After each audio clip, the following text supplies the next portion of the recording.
Hello everybody, it's me Feng Ling here, and today I'm going to talk about a journalist trick for talking to people that you can't stand. Why does the speaker believe that talking to people we strongly disagree with is an important skill?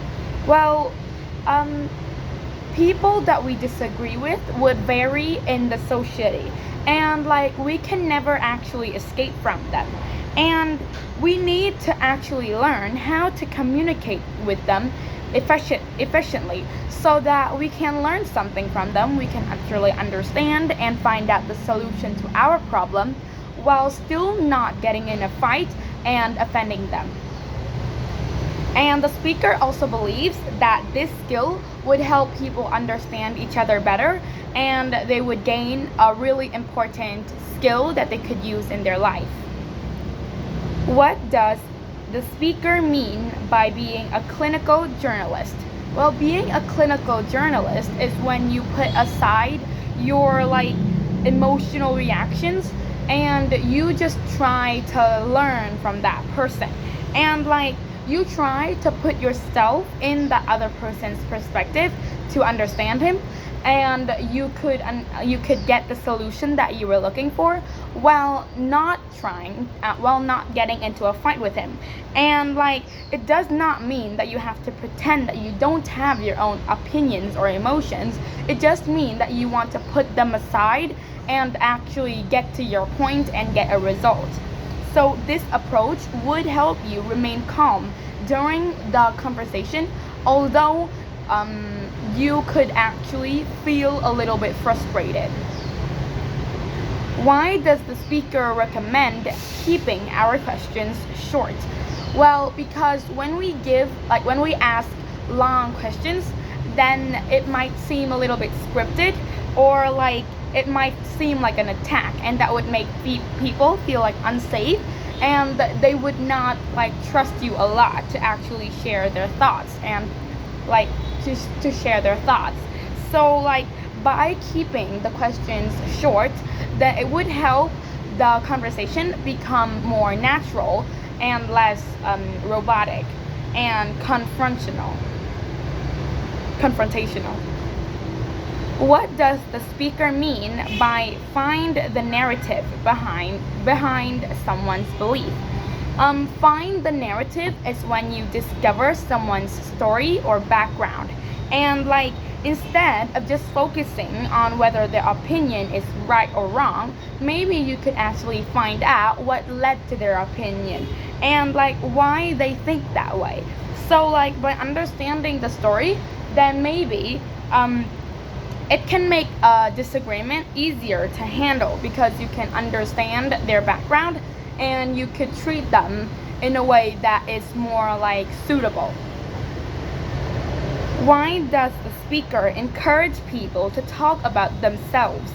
Well, I think that people would enjoy explaining their experiences, and this would make the conversation more natural, and also that could help us reveal some information about our thoughts and backgrounds and perspectives.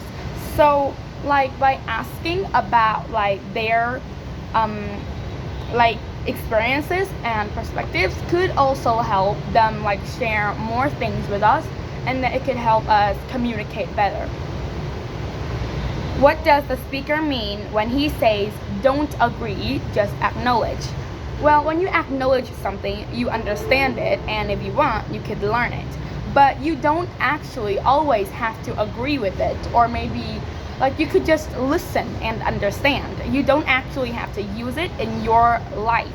So this allow you to respect the person who is talking, even though you don't actually agree with their opinion.